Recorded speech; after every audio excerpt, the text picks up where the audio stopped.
This is the chaos algorithm on the disting mk4. The chaos algorithm generates solutions to what are known as the Lorentz equations, which is a chaotic dynamic system which produces these rather lovely outputs. So what I've got here is the disting going into the Mordax data so we can see it. To make sense of it, the two normal traces there, the green and the blue, are the two outputs of the disting, and the white plot there is the XY plot that you get using one as the X and one as the Y. So you get this familiar butterfly chaotic attractor thing going on just by looking at it, which is rather pretty. The controls you have over this are many. The Z is a basic speed control, and the first parameter sets the range over which that works. So basically, if you turn it up, that'll go way fast. Sorry, wrong way. There we go. And then the whole range of the Z knob is fast. If you turn it down, you can go really slow.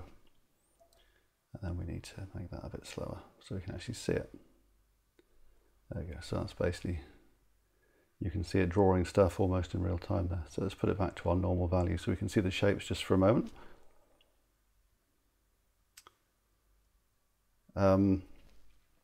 The second parameter chooses what outputs you get from here. So what we're looking at now is the X and Z from the equations. The Lorentz equations are in three variables, X, Y, and Z. So that's X and Z, and then that's that's Y and Z, and then that's X and Y. So they have similar flavors but are slightly different. So you can get slightly different results from those.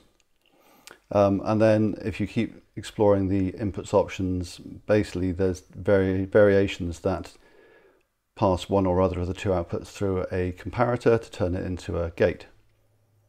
So that one has turned the green signal into a gate.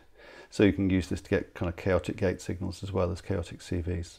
That will become clearer in a moment when I actually turn up the sound so you can hear it. But for now it's enjoyable just to look at, I think.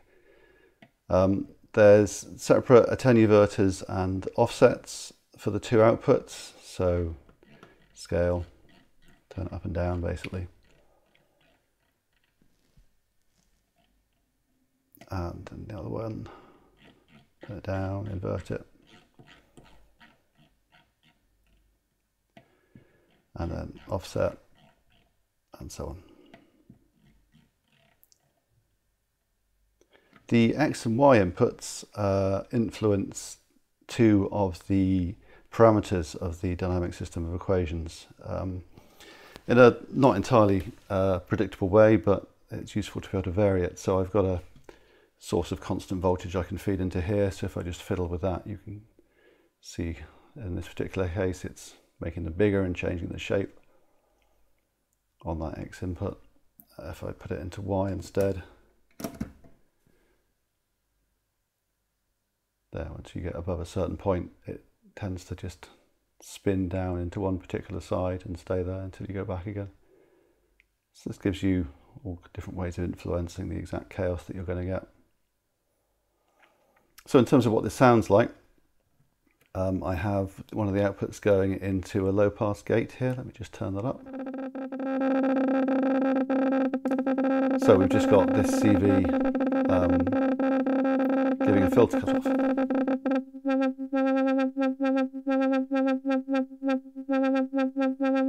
Let's go a bit slower.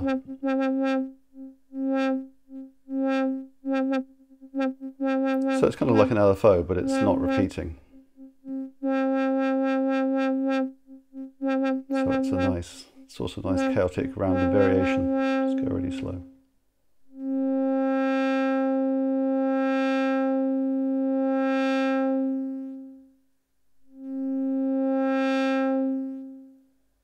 And like I say, we can also make these into gates. So if I change the output selection, so now they're gates, and turn off the filter, and instead of that I've got Put that into a couple of drum triggers, which I've got just off the screen where you can't see, unfortunately.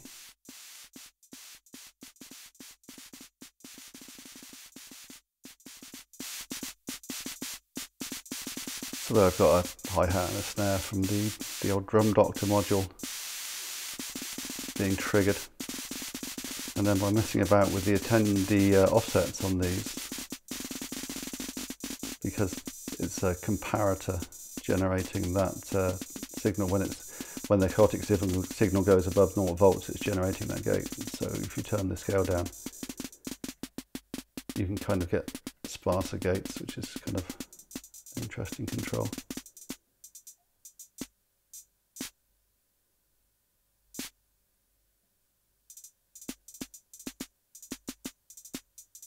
And of course, nothing's stopping you having gates and CVs in the same thing.